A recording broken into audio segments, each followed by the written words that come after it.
This is All India Radio. In the program Spotlight, now we bring you an exclusive interview with Chief Election Commissioner Sushil Chandra on Election Commission of India and the democratic process. The interviewer is AIR correspondent Anand Chaturvedi. We all take pride in India being the largest democracy in the world, and the first step to ensure a true democracy is holding free and fair elections. Election Commission of India is the independent constitutional body which is entrusted with the job of conducting such elections in the country. Today we are joined by Chief Election Commissioner Sri Sushil Chandra, who is the 24th CEC of the country. Mr. Chandra will help us get a deep insight into the tough task of conducting elections in a diverse country like ours. We will delve into the challenges faced and the roadmap ahead. Welcome to our show, Mr. Chandra. Thank you, Mr. Anand. How challenging is it to hold elections across the country and even in a state? What arrangements are made by the Commission when do the advanced preparations begin? Every election is a challenge for the Commission, whether it is a state election or a parliamentary election. And lot of preparation is required. And in the Commission, whenever election is due, the preparation start, I think, 6 months prior to that. It was a huge genetic exercise, I would say that. I think in this country, where we have got 93.76 electors and such a diversity of the geography, such a diversity of the language, is a very big challenge for the Election Commission to conduct the elections.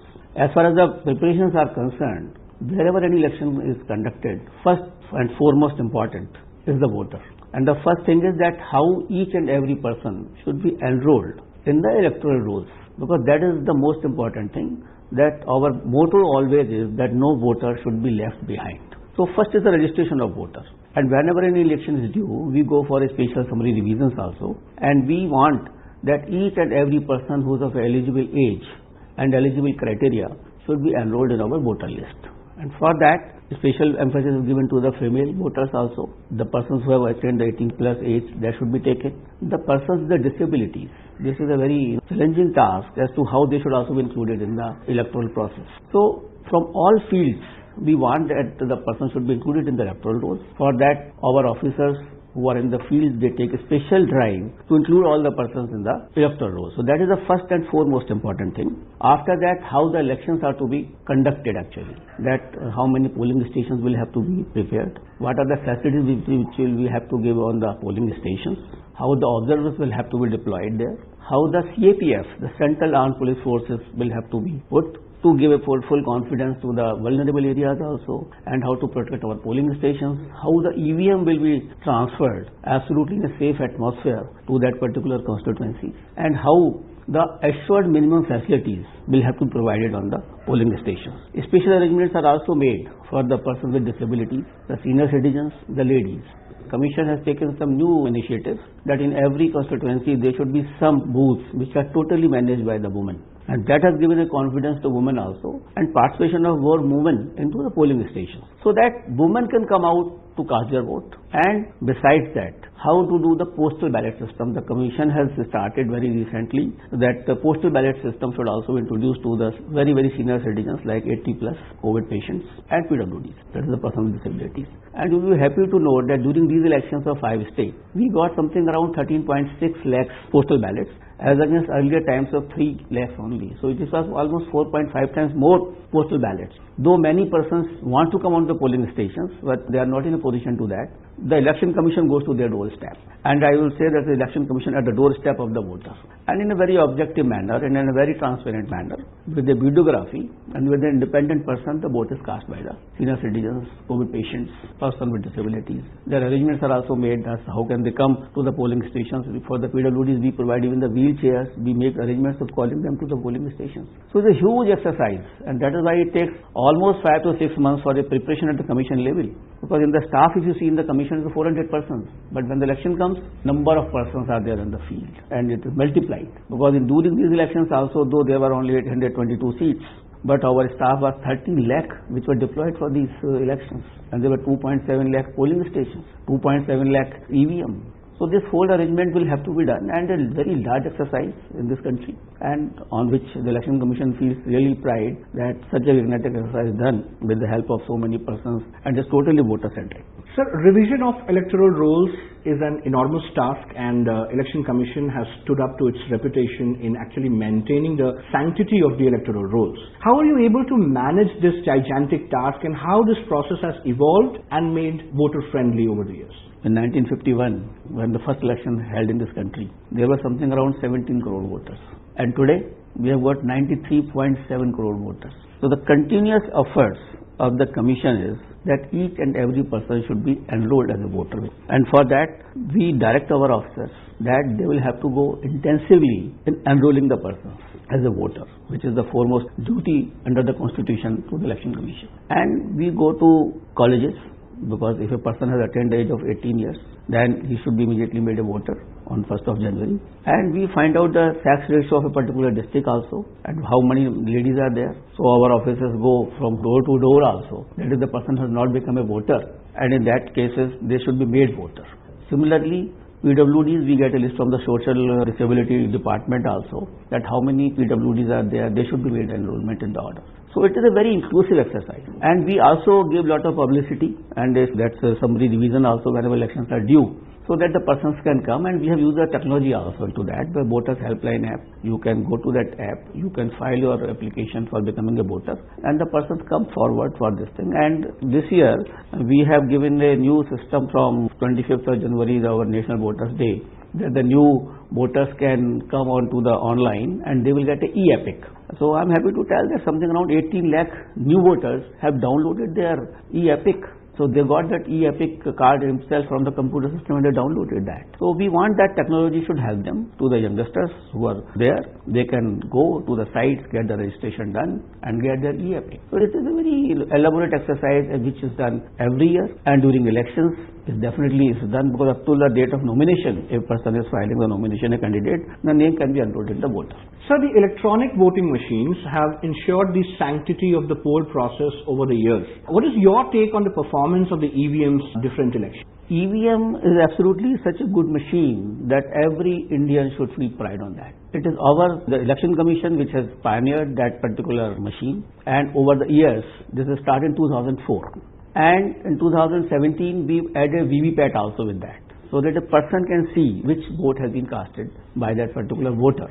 And so far, from 2004, and now we are in 2021, 132 assembly elections have been conducted, and 4 parliamentary elections have been conducted through EVM, because there should be credibility of the machine. So as per the Honorable Supreme Court decision, in every assembly constituency, 5 EVM machines count is matched with the VVPAT slips fully. 100% VVPAT is counted, and that is matched with the EVM machine. I am happy to announce and happy to tell you that during these 5 state elections also, something around 822 assembly elections were done, and 4,300 VVPATs were counted, and there was a 100% match. Not even a single error was found into the 100% counting of the VVPAT slips with the EVM. So this machine is absolutely fine machine. This gives a quick results also, with a credibility, with an efficiency, and this cannot be tampered at all. This cannot be hacked at all, because there is no frequency in this machine. So once this machine is absolutely safe, believable, credible, and it gives results in a very quick time, so the person should have a complete faith. The voter should have a complete faith in the EVM machine, and the voters have shown their faith also continuously. But we do not find any error. I think the person should absolutely have a complete faith in this machine, and this is a matter of pride for this country. So technology has played a major role as an enabler helping the election process. And how is the Election Commission harnessing the IT developments for better electoral governance? Technology is very important for any organization, and ECI has not been left behind as far as the use of technology is concerned. Right from the voter helpline, so that the registration can be done easily on the helpline, on the national portal system also. So number one is the registration of the voter, which we have used that. Second is the candidates also. They can file their nomination from last year onwards. We have given them the technological input, so that the nomination of a candidate can also be filed online. He need not to go every time for a long hours before the DO and the RO for his nomination, and he can file it online. So that is another new thing which we have started. And one more important thing is the ETPVS, that is the electronically transmitted postal ballot system. As you are aware that our many armed forces are at a very, very different locations, and how can they come and cast their votes? So for them, we electronically transmit the ballot paper of their constituency and that is transmitted back to us. So even they can cast the vote through this process of using technology, and we transmit ballot paper to them. So this is something, that we have harnessed technology for inclusive election, because that is our duty, that inclusive, participative and free and fair elections. So that way technology is being used in including the nomination, the voter registration, the counting, the voting itself through that EVM. This is the biggest technological tool which we are using for conducting the elections. The voter turnout app, so that every stage when the counting takes place, the person knows that what is the turnout which is going on. Besides that, lot of things which are internally handled, that how the candidates will go for a rally permissions also. Even that is also on the app, the Subidha, which we have given to the candidates, so they can go on to the online and they can find it out, the permissions of the conducting rallies and the other areas also. So these are the various technological things which we have used for our system, and we will be continuously updating our technology whichever the latest technology comes, because we are thinking even for the remote voting now, and the persons who are living in different cities.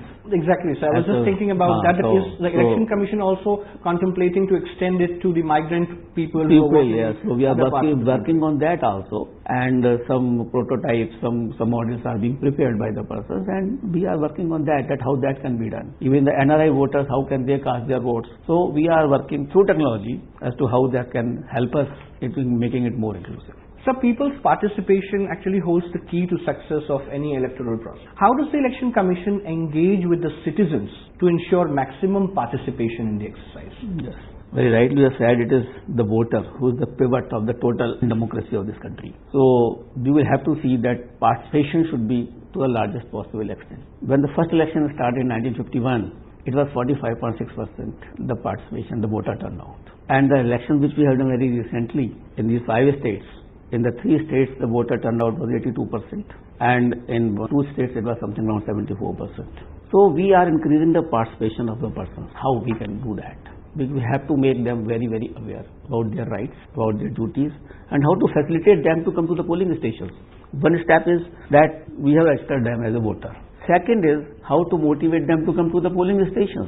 So our polling station should be so good, having a basic facilities also, and there should be awareness among those persons. So we have got a very innovative program called SVEEP, the Systematic Voters Education Program. Through that we communicate to all the persons, these are the dates of the elections, how you have to come, what are the advantages of giving the votes.